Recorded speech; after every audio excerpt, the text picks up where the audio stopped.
2008 was a crazy year. The Dark Knight, the wee little movie that ended up creating one of the biggest universes that is only rivaled by Pixar, I do believe it currently. So what happens when a failed actor gets a redemption in a movie that no one thought was going to do good? Let's see. The movie starts off with Tony doing a weapons deal in Afghan, and Back in Black is playing because Tony has a great taste in music. Tony being the party guy and just going through it shows how arrogant he was. It still is in some ways in Endgame, I believe. Yeah, that's the last time we see him. I don't know why I'm trying to think if there's another time he was seen besides whatever it was called. What if don't remember them actually showing the people die. That was a little weird. Like I remember the vehicle getting attacked. It's been a minute since I've seen this movie. Um and I was just like, wow, it actually showed quite a few deaths in this. Besides the ones that happened, and we'll get into that in a minute. Tony going into the battle to call for people on his phone, like hiding behind a rock, is so dumb and so wild at the same time. It's kind of funny. And it shows what happens due to his lack of actual experience of what he's doing because he really doesn't go and do this stuff, it seems, or if he does, he just stays on the base. No one knowing Tony is partying, I like when they do the flashback, is wild and shows how slow the news was compared to what it is now. Like if you saw, like if a celebrity was supposed to be somewhere and they're not, you can find them almost instantly anymore. It's kind of wild. Um, and Obadiah's ego about Tony, like just taking the award and being like, "Yep, I'm here for Tony," but secretly just being there to take the award because he wants Tony gone. He wants to own the company fully. Is kind of crazy. Tony being sleepy, having sleazy. Sorry, not sleepy. Tony being sleazy and having Pepper cleaned up after him shows that she just kind of cleans up after him, without really saying anything. Just shows she does care. There's something else we'll talk about in a bit that I didn't write down.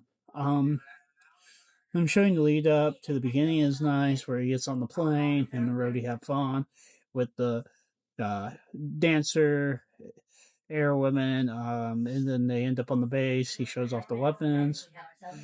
Uh, this stuff's nice. Then we cut to them putting the makeshift magnet arc reactor thing in Tony's chest is wild. I didn't remember them actually kind of showing like the surgery stuff.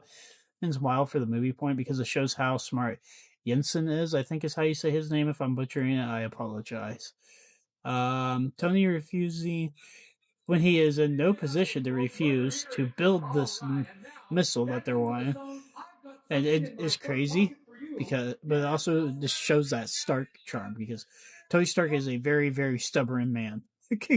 uh, Jensen encouraging a broken Tony to build something besides what they want was done well. He just kind of talks to a broken Tony and be like, "Yep, come on, Tony, you can do this. You know you can." He just kind of feels Tony's ego. Tony building an improved version of what Jensen built and starting to work on the Mark One suit is well done. And I'm talking about the arc reactor at that point. Um, them trying to kill Jensen to get Stark and Stark saying he needs him is good because Tony has daddy issues. Stark busting ass in the arc one was awesome. Like you could never get mad at that fight with him just throwing the punch and stuff. It was really good.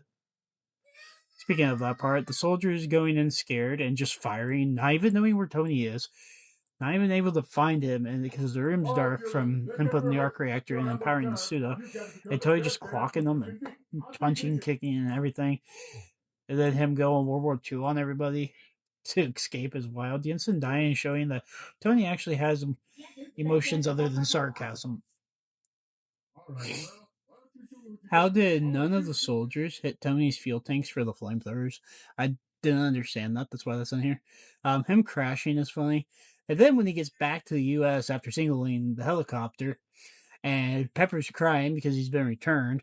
That's the part I was talking about. And him just, where she cares, obviously, and him just not wanting to go to the hospital, go get a cheeseburger, and have a press conference saying he's done with the weapons, even though he's technically not done with the weapons. Is funny also. Something I did not notice, and I remember I believe it's at the end of this one. Nick Fury is in it, but I did not remember Agent Coulson being in it and telling Pepper about Shield. And it's crazy to see this stuff being set up, not knowing what was about to happen 4 years later, and what happens from this movie to Endgame. It's just wild to see stuff being built that they didn't even know was going to happen. Stain trying to pretend he isn't selling the weapons to the Afghans, which I'm pretty sure he's doing, is done well enough that you see the pettiness of almost being caught in his face until he's like, my weapons are getting to the people I don't want them to.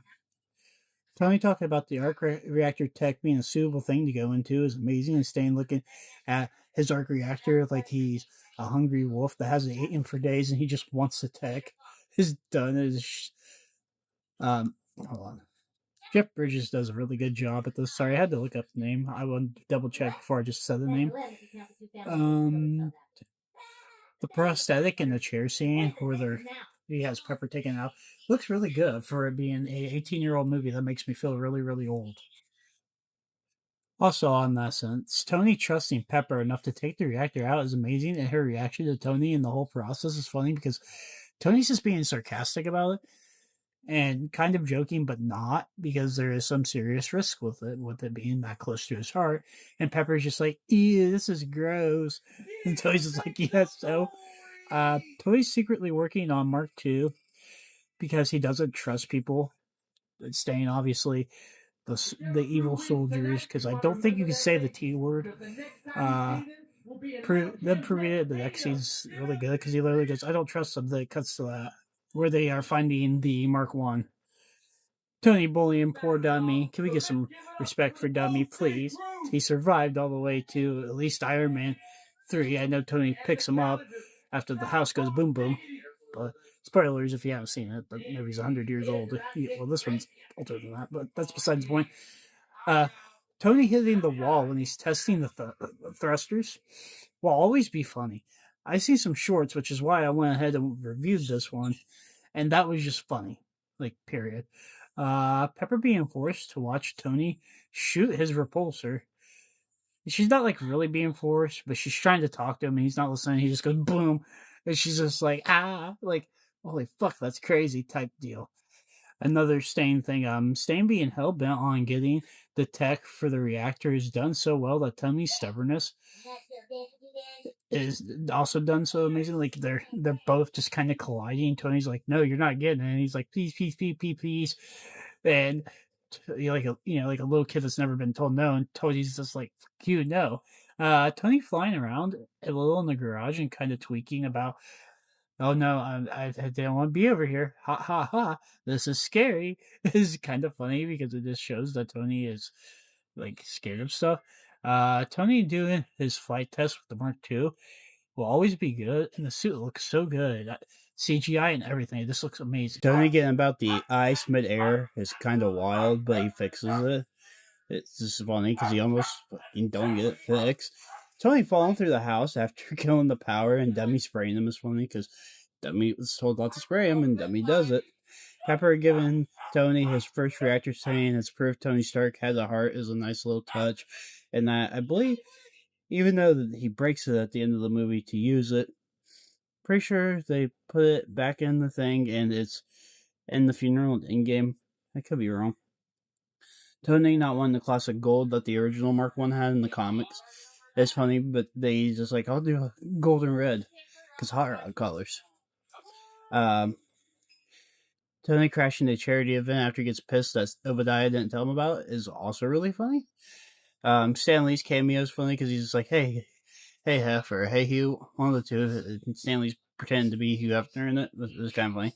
Tony avoiding Coulson's also funny because he kind of just doesn't care about what they're trying to start with the Avengers Initiative and stuff. Pepper bantering with Tony shows she's the only one that fully gets him in this movie. The one dude kind of gets him, but we're not talking about him because he might come after me saying he deserves a portion of the check, even though I make nothing off these videos. Tony getting on Stain is good, and Stain trying to show he's better shows how scummy he is because him and Tony just go back and forth. And he's like, yeah, I purposely didn't tell you about this, and I'm purposely still doing this stuff, and you can't do anything about it, Tony. Uh, Tony destroying stuff in anger with his repulsor is great. Sorry if you hear Penny. She's choosing chaos this morning.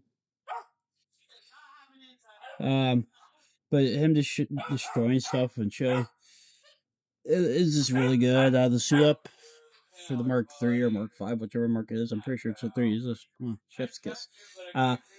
Tony destroying more of the bad soldiers and his tech, showing how pissed he is really good too. Tony playing dumb was really funny. I did like that. Stain becoming Ironmonger is funny because he's just fucking around. Like, you know, Pepper goes to do the little download stuff, and then, we skip a little bit, and her and Coulson are about to go bust Stain. Hey, you just see him do his little run. I'll try to get in the video, but that was funny. Pepper finding out Stain is the one who paid for Stark to be kidnapped, and Tony was right as wild. Stain, I don't know why I put Stain becoming Ironmonger is funny before that, but Stain losing over Stark building a reactor in a cave and showing how smart he really is compared to Stain, who uses other people to do this stuff. How does Stain beat Pepper to Tony's house? That I don't get, because I know she went to get Coulson, but the way Coulson's been around this movie, it's like he's constantly up their asses. W being the one to give Tony the other reactor was also nice. Pepper talking to the agents, taking the agents to Stain, even though she knows what Stain's building is a bad move. Okay, I did put it down here. Okay, that's weird. I don't know why I put that there. Seeing them going after Stain, kind of parodying what happened in the cave, is a nice touch. Tony taking Stain on a little trip, only for Stain to throw people is sad. It's one of the parts of them fighting. Stain ego got him talking like he's Howard. He's saying he built Tony's company, everything, and I don't even think that he would. I don't think he's as old as what Tony's dad would be, because Tony's dad would have been born in the 20s at least, because he was an established scientist by the time Captain America came around in the 40s. Saying his suit is better is really funny also, because his suit is very, very primitive compared to what Tony has in his suit, even though it does destroy Tony's suit to an extent because of the brutal strength, and it being bigger is still bad. Stain dying to the reactor is brutal. And Tony not sticking to the cards, just being like, yep, I'm Iron Man's funny. And then, of course, you got the post-credits scene, which, them starting to talk with Nick Fury. It's there because nobody knew exactly what was going to happen. So, yeah, that's it. Like, comment, share, subscribe, turn on notifications. See you guys next time. Hope you guys like this video, and hopefully I have it out in time. Peace.